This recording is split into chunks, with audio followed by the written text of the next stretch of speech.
Since the dawn of time, man has been plagued by the evil curse of the lusting vampires. The living dead have risen again. Don't go near the park. Keep out. This park is not for playing. They rise from the grave to wreak their ritualistic vengeance on the living. Zombies on a rampage of blood and terror.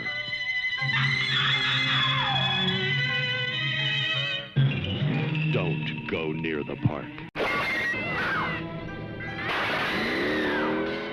They're coming. Humanoids from the deep.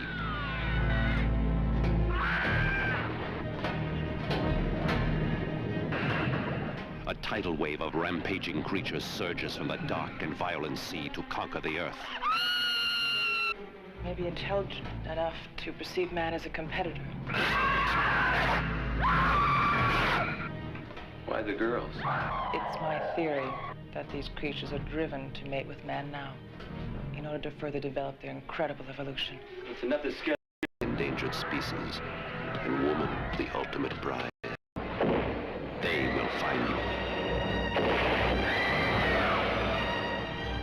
Doug McClure, Anta Carey, Vic Morrow. Humanoids from the deep. Oops, I guess I didn't look at that video close enough. Good afternoon and happy Halloween. I hope you're all having a great pumpkin day out there.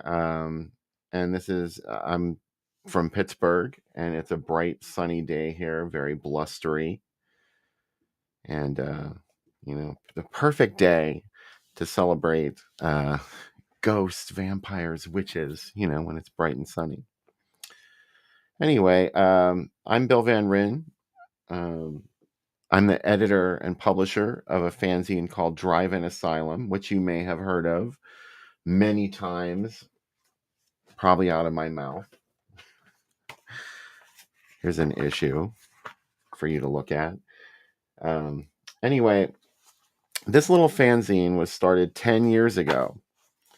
And I don't know, I just didn't really, it got away from me. I was like, wow, it's been 10 years. 2015, October 2015 is when I first started publishing this. So I'm not sure why my video accompaniment is not working correctly.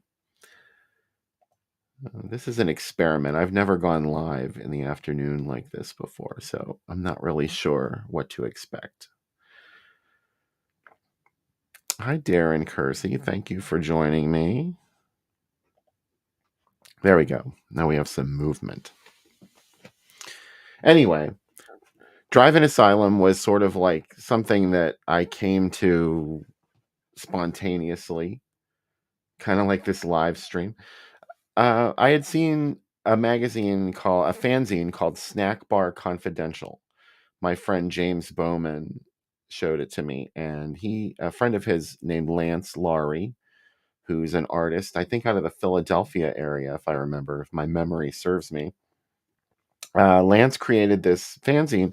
It was nothing but vintage newsprint ads, and that's it. And I was just totally taken with it because I had been collecting newsprint ads and publishing them on my Facebook page, Groovy Doom, for a couple of years already at that point. And I don't know, I just had this huge archive of ads that I'd clipped out of newspaper archives. So I didn't know what to do with them all. I didn't publish everything that I clipped. I was sort of a hoarder about it. So I had all these ads, and I thought, these are so beautiful and such an essential part of the movie experience. And when I say that, modern audiences probably don't remember when you would look at newsprint ads in the paper. And that was a lot of the, that was where we got a lot of our information. I guess there were some people in the know back in the 60s, 70s, even the early 80s. We had magazines like Famous Monsters, to warn us of upcoming film releases. Also, Fangoria in the 70s and 80s. Well, that was when it started. Still going today after a brief hiatus. So, looking in the newspaper, that was often the first exposure that you had to any kind of film that you were interested in, especially fantastic films, as Forey Ackerman used to call them. It's sort of limiting to say horror films, because there are other genres that sort of fall into the same area: sci-fi, exploitation. Like, hey, baby, she has to get her 2 cents in. Sci-fi, horror, and exploitation films. Those are the kind of movies that really appealed to me, even as a kid. Monster movies, for lack of a better word. I used to watch a lot of Chiller Theater. In fact, I have my Chiller Theater shirt on today for Halloween. This was a horror host program out of Pittsburgh, Pennsylvania, hosted by Bill Cardill, who was a great TV personality, and he had his horror host persona, Chilly Billy. Hi, Chris, and hi, Eldon. Thank you for joining me, and thanks to anybody else. So there's 8 viewers so far. So this was my first exposure to monster movies, and I just sort of fell in love. And the newspaper was one of the only ways to connect with it. The newspaper and the TV guide. You would get the TV guide every week, and you would go through and circle everything that you wanted to watch. And it was anything that said thriller after it for me, because that was all the horror stuff. And there was a lot of, I was just a kid, so there was a lot I hadn't seen. And the newer movies in particular, obviously we hadn't seen those. That was all like, new stimulation for this craving that we had. And the ads were just so alluring to me. And there was a lot of exploitative hucksterism going on in these. You had your main image. There were your taglines to spur interest in this film property. So there was a lot of it was advertising, it was sales, but it appealed to me too, and especially as a kid, because a lot of these movies were rated R, and we didn't have anybody to take us to see them because we were under 17. You couldn't get in. You could go by yourself to see a G or a PG film if you were lucky enough to live in a place where you could walk to a theater and you didn't have to beg your parents to drive you. But these movies, we often couldn't see them, the ones that we would see advertised in the newspaper. So literally the ad was all we had to look at, and it would spark our imagination, at least mine. And when I first started collecting these ads digitally, I collected them years ago as a kid. I would cut them out of the newspaper and put them in a scrapbook. And I don't know, everybody thinks you're the only person to have thought of doing something like this, but everybody did it. It turns out there were many, many people that kept these scrapbooks. And I don't know if you remember the way photo albums used to be in the old days. I don't know if they still make them like this anymore, but you'd put something in there, especially something that you clipped out of the newspaper, and all the acid in the paper would just turn it brown, and it would ruin it. And unfortunately, that's what I did. I put all of my ads in one of those albums, and after a couple of years, they were just all brown and cracked.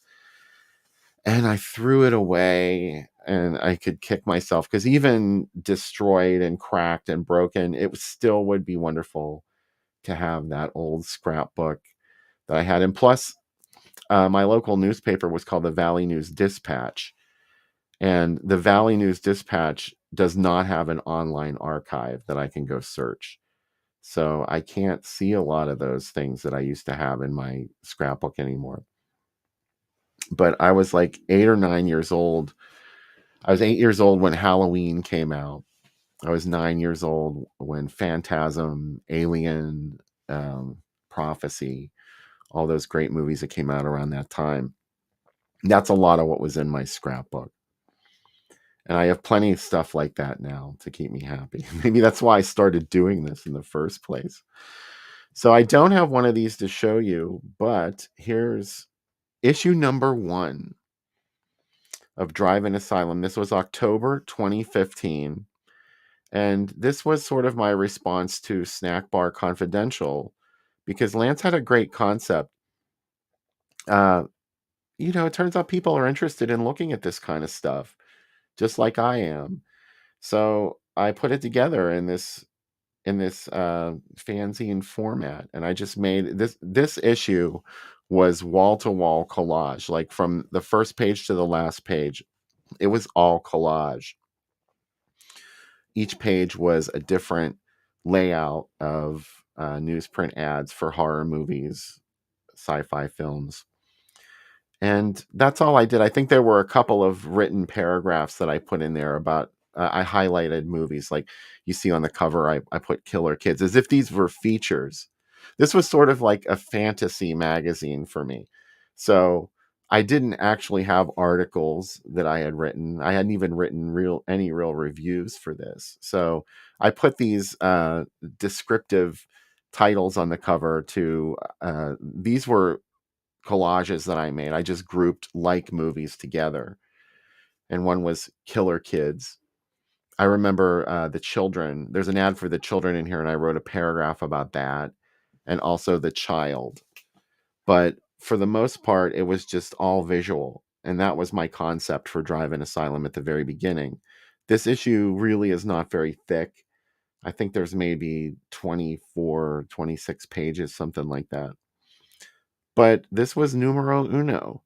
And this was in October 2015. I didn't really know if anybody was going to want it, but I created an Etsy shop to sell this stuff, and I put it up for sale.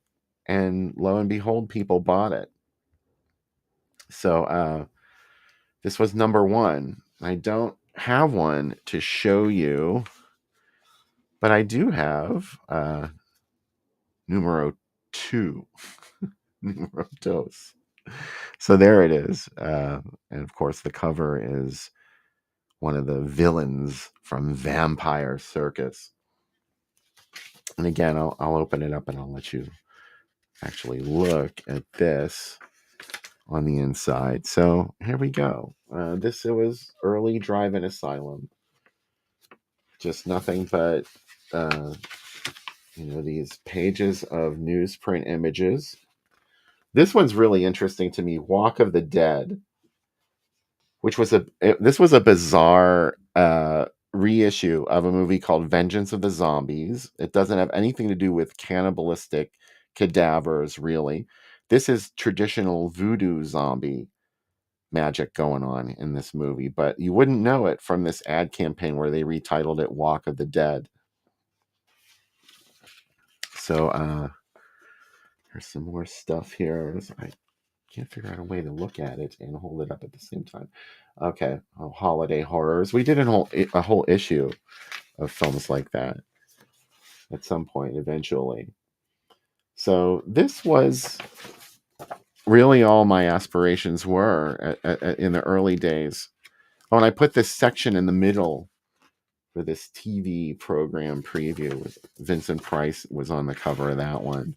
It's like a whole segment on Vincent Price, just clippings from newspaper archives. So, and this was another great one too. The TV Guide close-up. Remember that? That was when you knew a movie was really important, when it got a close-up in TV Guide. And lo and behold, there's one for Theater of Blood. One of my favorite Vincent Price films, and one of the best, I think, that he ever did. So looking back over this is really kind of strange for me, because we've come a little bit. I don't want to say come so far, but we're not that different than we were when we started out. But now it's more of a journal. And that started to change with this issue, number 4. Fantastic film profile of frogs. Now, this is a format that I really didn't stick with I was just trying things out to see what worked, and I thought, well, let's just pick one movie and highlight it. And I love the movie Frogs. So we did this. A great cover illustration, too, by Sam Panico. And I think this was the first contribution he made to Drive-In Asylum was in number 4. So number 4, this is another phenomenon that I discovered after I started publishing this. I didn't think anybody else would want to take part in this, but people sought me out and asked if they could contribute. And they were notable people like Chris Poggiali was in number 2 and number 3. Lance Vaughn from Kinder Trauma, he asked if he could contribute, and he came up with this thing. He made this little maze, and this Spanish ad that he got for Stepfather 3. That's what movie that is. I think somebody sent him something and they used newspaper to pack it with. And he said he looked at it and it was a newspaper in Spanish and it had an ad for Stepfather 3. I agree, Eldon Frogs is a classic of some sort. A lot of people hate that movie. There's a lot of hate for Frogs because, well,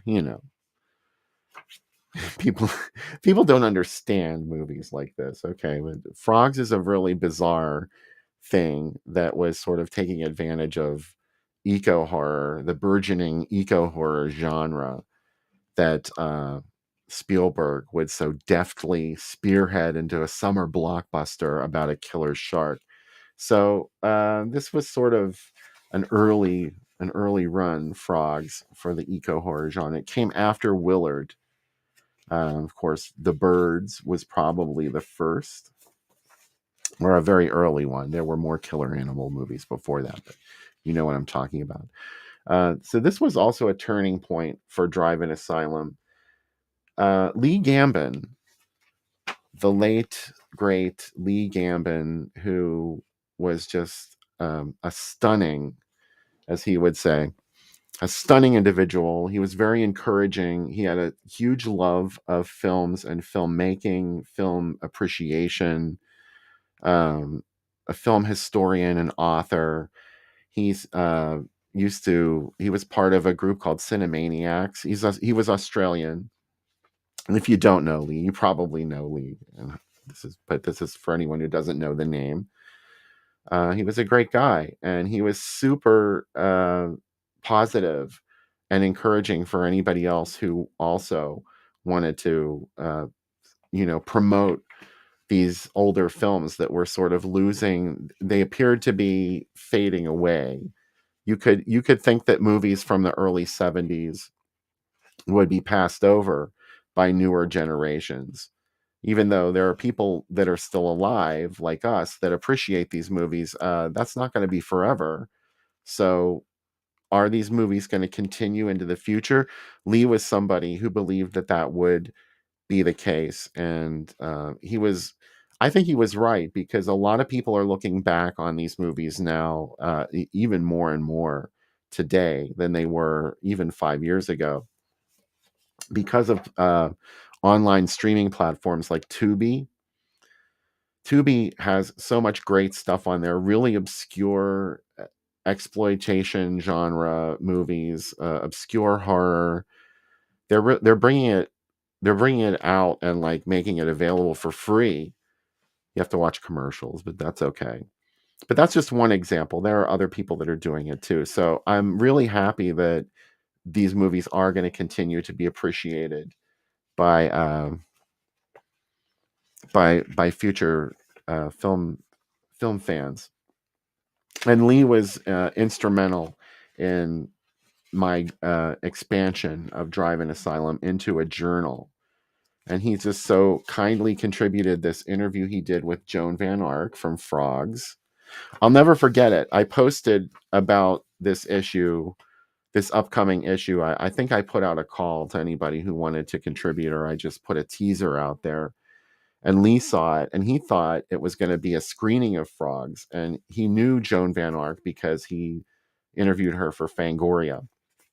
And he offered to put me in touch with Joan Van Ark to get her involved in the screening, which, then I wanted to do a screening. I wanted to come up with a screening just so I could have Joan Van Ark come out, because, oh my God, who doesn't want to hang out with Joan Van Ark? But more about that in a minute. Lee also contributed to number 6, which was a full-fledged eco-horror issue. This was in January of 2017. We're already up to 2017. I used to do 4 issues a year. That was my goal. It was a quarterly, and I was dedicated to bringing out 4 issues a year. I had to let some of that go because I have other projects that I work on now. I've gotten involved in streaming, a weekly streaming show. I put a lot of effort into it. It's probably unnecessary to a certain level, but I like, this is what I enjoy doing, creating video collage now and exhibiting them on this live stream that I do with my show partner, Sam Panico. So, I had to cut back a little on Drive-In Asylum. It's never going to go away. I'm never going to stop doing it, except maybe when I drop dead. Maybe then. I'm not making any promises. So the early issues, that was issue number 1 through 7 I was talking about, the early days. I think number 6 was the last time that Lee contributed. A couple other people dropped. Chris Poggiali, he wrote a couple things for me, and then he moved on and started doing other things. So, I really didn't know what was going to happen to Drive-In Asylum at that point. I was like, well, I don't know what direction I'll take it in. But Lee inspired me to start reaching out to people and trying to get interviews with people that I wanted to talk to. And one of the people that I really wanted to talk to was Linda Gillen. She's an actor who was in many, many films. She worked a lot in the beginning in the late 60s. And she was in a movie that I adore called Folks at Red Wolf Inn, aka Terror House, which was a movie I watched on Fright Night, a program from WOR TV out of New York. They were a super station. For a while, you could pick them up on UHF. That was how I watched them in Pittsburgh. But eventually, they got added to the whole cable package, which was great. So they on Saturday nights, I think it was when Fright Night was. It was late. You would stay up late to watch these movies. I think at one point it was on at 11:30, but then it got moved to like 1. So I think I watched Terror House in the middle of the night, and it just really freaked me out. It's about cannibalism, in case you don't know. It's about a young woman who's attending college, and she wins a supposedly free vacation from a contest that she never remembered entering. She gets a letter in the mail making this announcement. So she goes to this this house, this mansion that's supposedly at the seaside in California. A charter plane picks her up at the airport and flies her there. So it's like nobody knew that she flew away to this little seaside resort, and it turns out it's a human trafficking scheme. And what they do is they get these women out there and they fatten them up, and then they murder them and eat them, which was a really, I hadn't seen Texas Chainsaw Massacre yet. And this is from 1972, which is a couple years before Chainsaw. So it pioneered that genre along with Spider Baby, a couple other cannibalism efforts that came before. Terror House is a sadly overlooked film that many, many people haven't seen. Hopefully, somebody's going to restore it and put it out on Blu-ray very, very soon. Fingers crossed. But anyway, I really wanted to talk to Linda Gillen because I felt the film's success really hinged on her performance as Regina, the main character in this. And she was just so fun in the movie. I thought she's got to be an interesting person. And luckily, I managed to connect with Linda online. It took me a long time to convince her to do this, but she did. And this is sort of where Drive-In Asylum really begins for me. This is when I knew I wasn't going to stop doing it, because I managed to get a hold of Linda and I came up with this issue. And she talked to me for a long time, actually. We're still friends to this day. We still talk pretty regularly. And, it was everything that I wanted. This was my fantasy for a magazine, because nobody made a magazine like this. There were other fanzines out there. This is not the first fanzine to write about shit like this, and I know that. I'm not acting like I invented this, but nobody was doing it at the time that I started doing it, which was late, like 2015. Um, Exploitation Retrospect is another one that I can think of off the top of my head that I think they're still publishing. Shock Cinema. But those magazines, not to take anything away from them, but, those magazines seemed focused. They were different. They were a little more polished. They weren't focusing on the really strange, bizarre stuff. And they didn't have a focus on the art of the newsprint ads. So this was something that I was proud of doing, and this is something that I wanted to keep doing. I thought it was unique, and this was a magazine that I would have bought. I would have wanted to buy it if I didn't make it. And getting Linda involved in it was crucial, because I thought, if I can just find these people and talk to them, I want to do. I want to have a magazine where Linda Gillen is on the cover, or Tony Lawrence is on the cover, like these actors in the low budget films that I'm a fan of. I want them to be the star of the issue. So I was able to start doing that, and it just snowballed, luckily for me. Here's issue number 9. Oh, the Linda Gillen issue is number 8. This is issue number 9, which is another huge favorite of mine, Messiah of Evil. And coincidentally, Linda happened to be good friends with Mariana Hill. And after I was talking to her for so long, she asked me, what else I wanted to do, and I told her, I was like, I want to talk about Messiah of Evil. And first of all, I was stunned, because Linda was almost in Messiah of Evil. Willard Hayek and Gloria Katz hired her to be in Messiah of Evil, to play the part that Joy Bang plays. And Linda was temporary housemates with Joy Bang at the time in Hollywood. They lived together in a bungalow in Hollywood briefly, but it was at the time that she got hired to do Messiah of Evil, and she also connected with the filmmakers who created Terror House. They offered her the lead in their movie, so she went with the movie where she was the lead, and she backed out of Messiah of Evil. But she told Joy, she was like, why don't you go audition? They're going to be looking for somebody. And she said, go talk to Willard and Gloria. And as we know, Joy Bang was in Messiah of Evil. So was Anitra Ford. And I was really lucky to get an interview with Anitra Ford from Bradley Steele Harding, one of my regular contributors. He had written an interview. He did an interview with her for Fangoria, actually, for an article he wrote about Messiah for Fangoria. But Fangoria only used portions of the interview. Like, their stuff's presented a little bit differently. I present the entire interview, which I don't know if that's a good or a bad thing, but it's what I prefer reading. Like, I would rather hear the gist of the entire conversation than an editor's or an author's interpretation of it. So he was like, you can just run the entire interview if you want, so there was new material in here that hadn't been seen before about Messiah.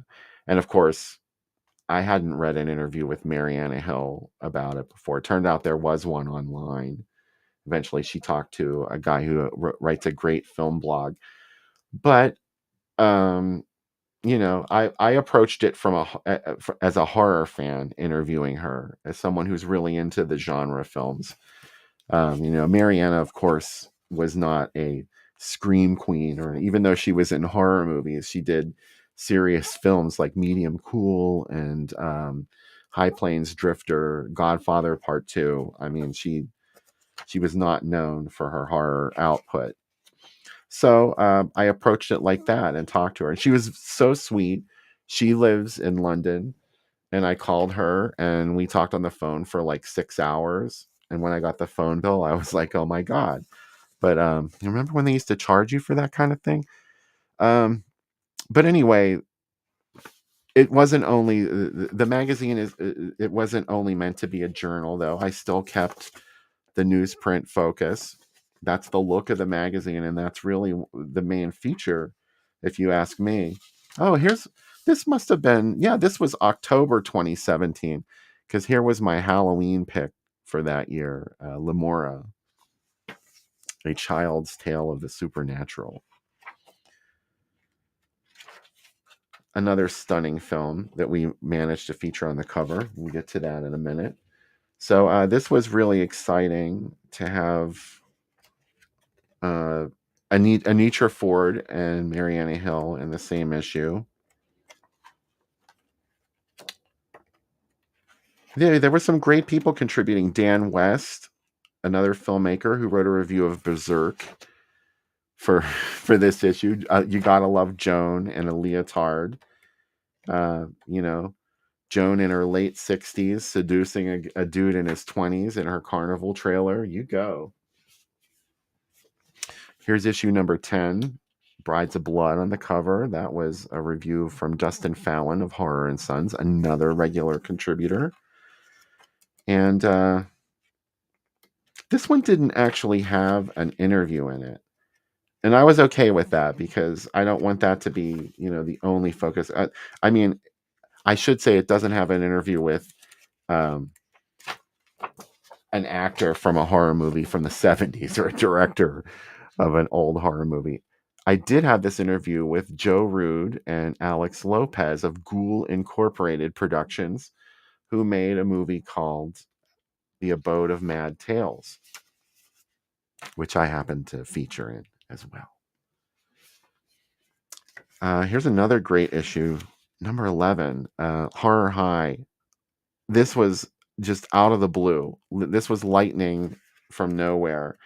A guy named Marshall Christ got in touch with me and he was like, hey, I've got an interview I did with Larry Stouffer, the director of Horror High.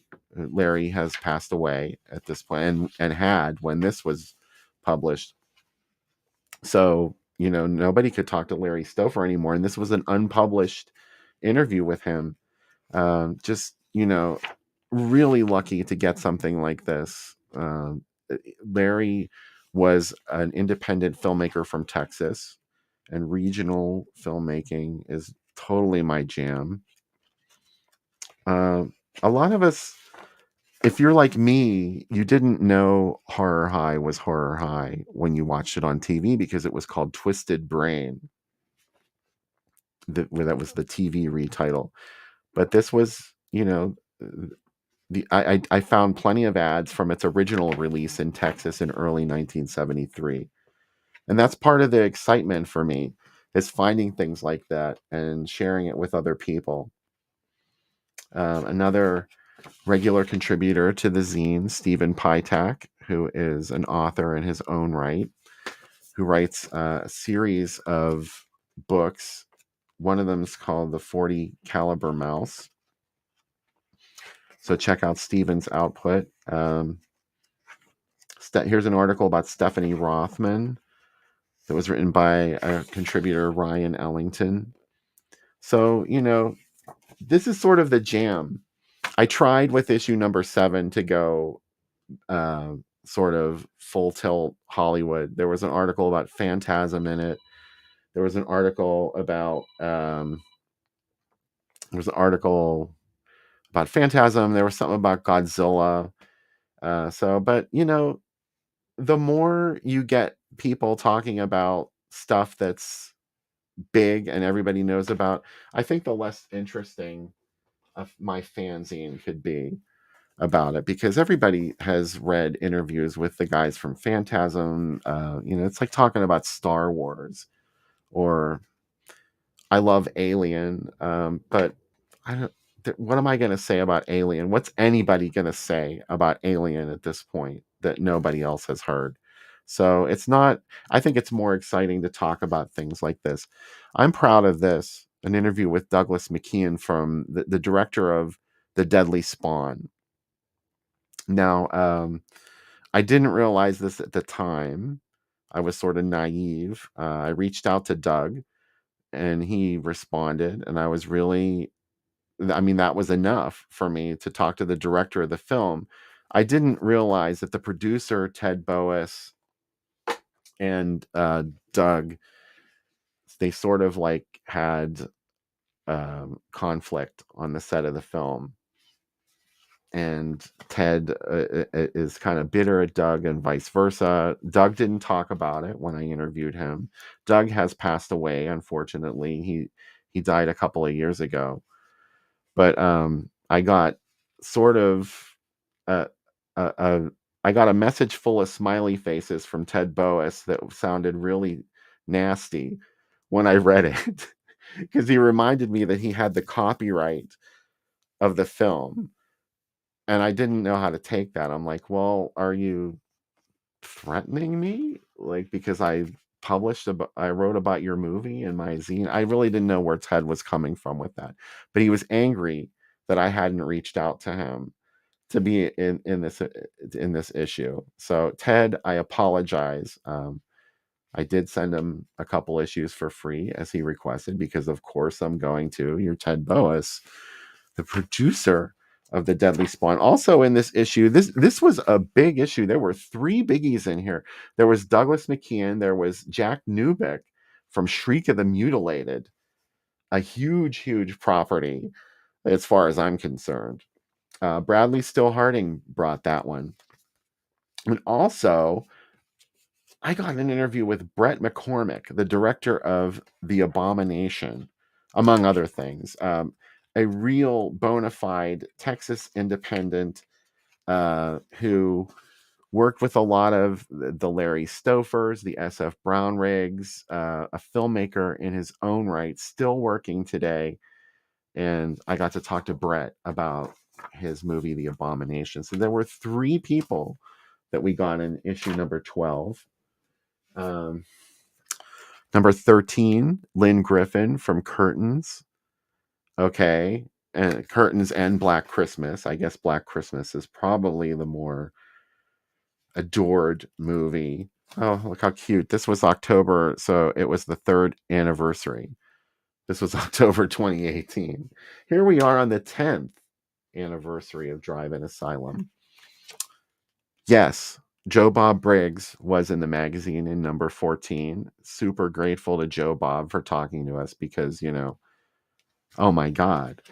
The patron saint of the drive-in was in our little fanzine. Let's see, what else do we have here? Oh, this was exciting too. Number 16, Libby Hall. Actor Libby Hall, who was in a couple of the Texas regional independent films, including The Naked Witch, co-directed by Larry Buchanan. And Libby was married to SF Brownrigg, and Bradley Still Harding knew her, so he got an interview with her for Drive-In Asylum, which was amazing. The funny thing is she claimed that she wasn't naked in the movie, which she is. But I think she actually is wearing a body stocking in many of those scenes. So maybe she's technically not naked. I don't know. But she was wonderful to talk to us regardless. Dustin Fallon did an interview with Bill Rebane, the legendary Bill Rebane, director of Giant Spider Invasion, and many others. Jack Perez appeared in this issue. I forgot. Filmmaker Jack Perez. He did a feature called Guest List, and that's where I have somebody who is, some notable personality come in and give us a list of their influential movies that got them involved in filmmaking. So that's exciting. Here's a Harry Guerro of Exhumed Films, super cool dude and a friend of mine. He was in touch with Richard Blackburn, the director of Lamora. So he got in touch with Richard and did an interview. So wow, yeah, Harry Guerro interviewing Richard Blackburn. That's pretty exciting. This was another one. Matt Hankey reached out and interviewed Dusty Nelson, director of effects, a fantastic film from 1980, from Pittsburgh, 1980. Um, you know, you haven't lived until you've seen effects. But I had a really long conversation with Dusty on the phone, like before the article published. He wanted to talk to the editor of the magazine. So luckily, I got to pick his brain as well about his filmmaking career and working with Romero. Here's Terry Tenbrook from the film Delirium. I didn't do this one. Who did that article? I think it was Bill Green that reached out to Terry. Oh, Dante Tomaselli's in this one. He's the guest list feature. Filmmaker Dante Tomaselli, who has a new album out right now. Not only as a filmmaker, but also a recording artist. Where is the article? Oh, yeah, it was Bill Green that talked to Terry Tenbrook. This was, again, Severin put this out. I think it was Severin released Delirium eventually. Here's another crucial issue. Number 21. Wow. David Hess, an unpublished interview with David Hess, written by Ryan Clark. Michael Berryman, another interview that Matt Hankey brought. And Michael is just, there's so many things, so many projects that he has touched. He has so many stories to talk about. And there he is in Drive-In Asylum. And the piece de resistance, Tony Lawrence, who starred in Pigs from 1973, a feature film created by, yes, I am live, Jeff Jordan. At least I think so. Created by filmmaker Mark Lawrence, actor Mark Lawrence. He was a character actor who played so many roles in over 200 films, just incredibly prolific. Only directed 2 movies. One of them was Pigs. And it was, sort of a labor of love / business prospect, because horror movies are making a lot of money. And Mark was like, why can't we make some money with a horror movie? So he made this movie. He gave the lead role to his daughter, Tony. Well, he's in it too. He and his daughter, Tony, are co-leads in Pigs. And just a stunning thing. Go see it if you haven't seen it. You've heard me talk about it if you know who I am. So I'm not going to go on and on about it here. However, it was another exciting moment for me to be able to bring issues like that and make them real. Candice Hilligoss, the lead of Carnival of Souls. We also had interviews with Giovanni Lombardo Radici and John Moritsugu in this issue. I can't believe that I've been so lucky to get so many fantastic people to be a part of this.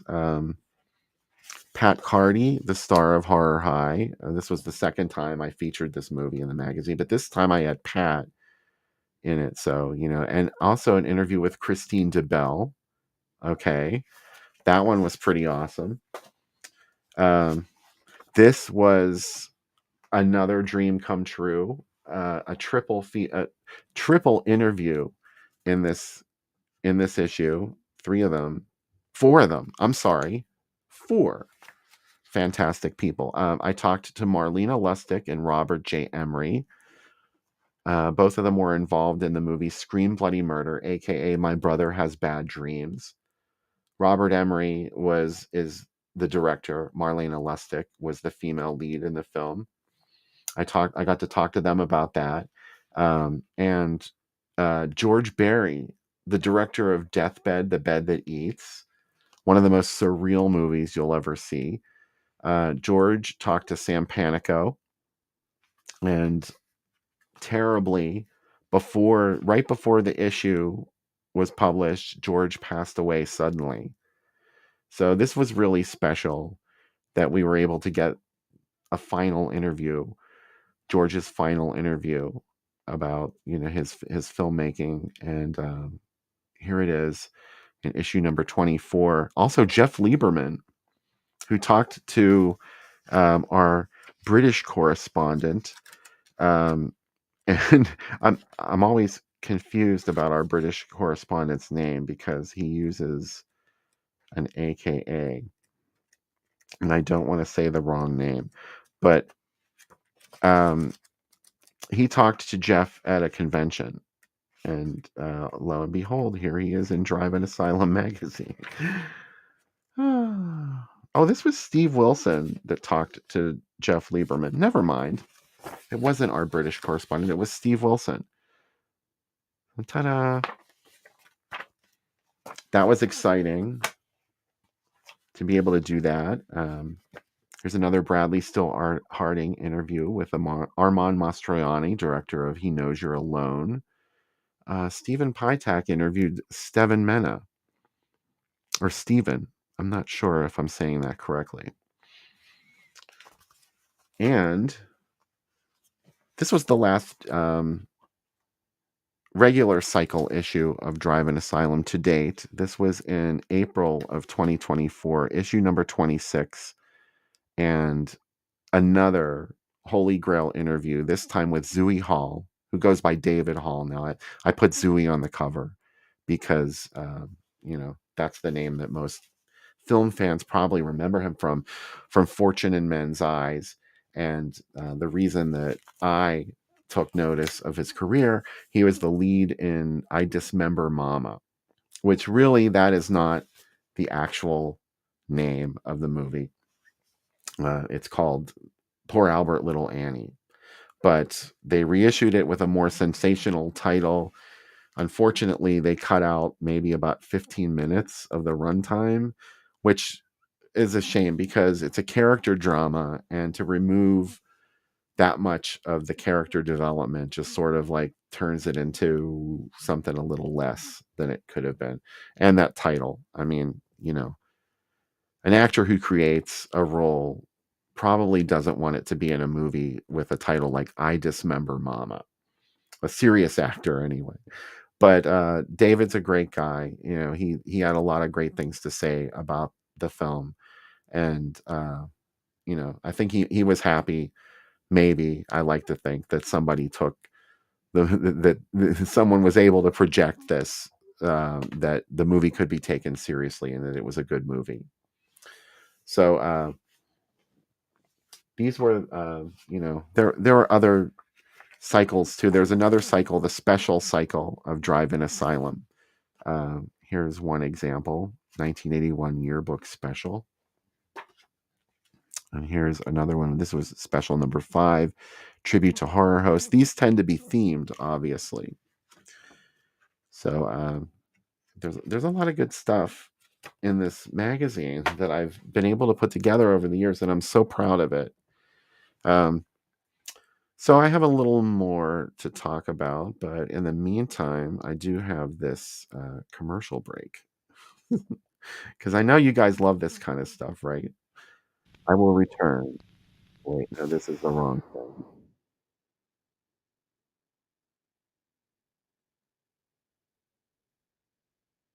Sorry, here we go.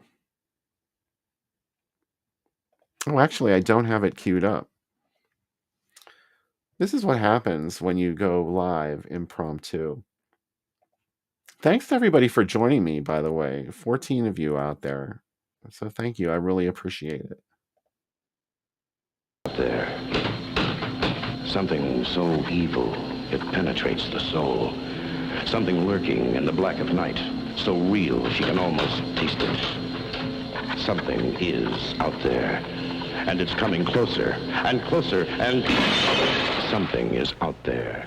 So terrifying you've only seen it in your nightmares. Rated PG.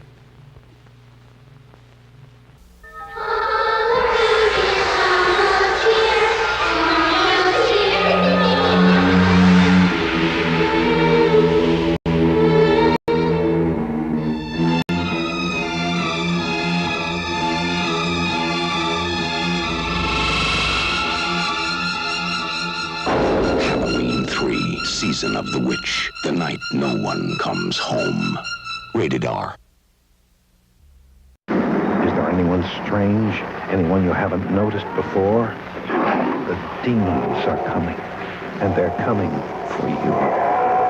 Be careful. They could mean the difference between life and demonic death. Demons. They will make cemeteries their cathedrals, and the cities will be your tombs. Demons. Starts Friday at a theater near you. What she has witnessed, she cannot escape. I turned around, but I didn't see him. What he has become, he cannot control. You don't know what it's like. And what you experience, no one will believe until they come face to face with the inhuman fear that is the Howling. Rated R. Now playing at a theater near you. Check newspapers.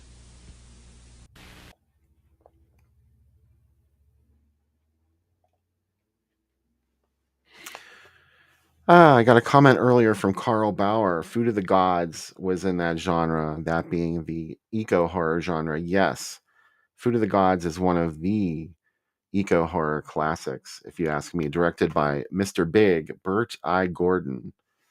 You know, maybe not the best movie to watch if you have a problem with actual on-screen violence against animals, because I'm pretty sure they shot a bunch of rats on camera for that. And, you know, I don't have a problem with rats personally. I think they're kind of cute. And I know that people can get really attached to human beings the same way that dogs do. And likewise, people get attached to their rats. I don't like to see them get shot up. I don't even like to kill them because, you know, if they get into your house, you kind of have to because it's either you or them. But anyway, I guess I've said everything about Drive-In Asylum that I could possibly say. I'm not going to bore you with a long harangue today, but, you know, the 10-year anniversary of this little fanzine, and I'm so happy to be able to bring this to everybody. Here's a really rare issue of Drive-In Asylum that was never made available commercially. This was custom requested and designed for Harry Guerro's event at the Mahoning Drive-In Weekend of Terror 3. And this was another case. This was the first time I ever saw Terror House projected. It was at this. There was a print that Harry got that he screened at this drive-in event. The Mahoning, of course, being a stunning place where numerous horror and exploitation films are screened consistently on 35 millimeter print, 16 and 35 millimeter, I believe, or maybe just 35. I'm not sure how many digital projections they've done, but not many. But these were all the movies that we had for this event. Oh, I love you too, Chris. And tell AC Nicholas I love him. Drive-In Massacre, which really has to be seen to be believed.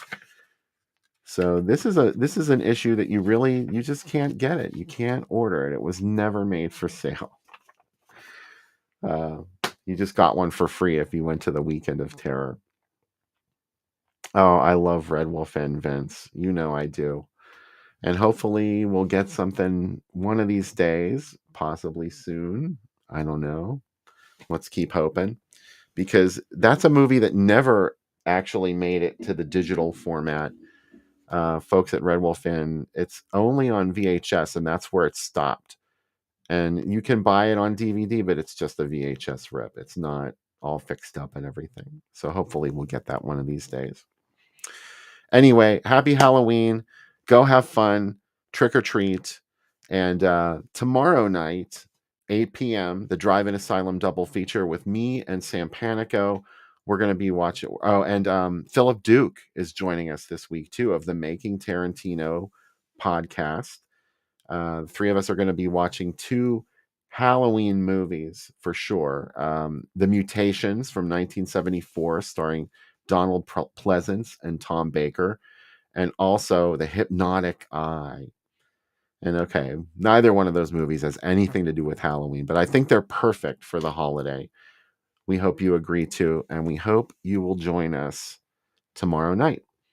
So see you then. Till then, happy Halloween. Bye-bye.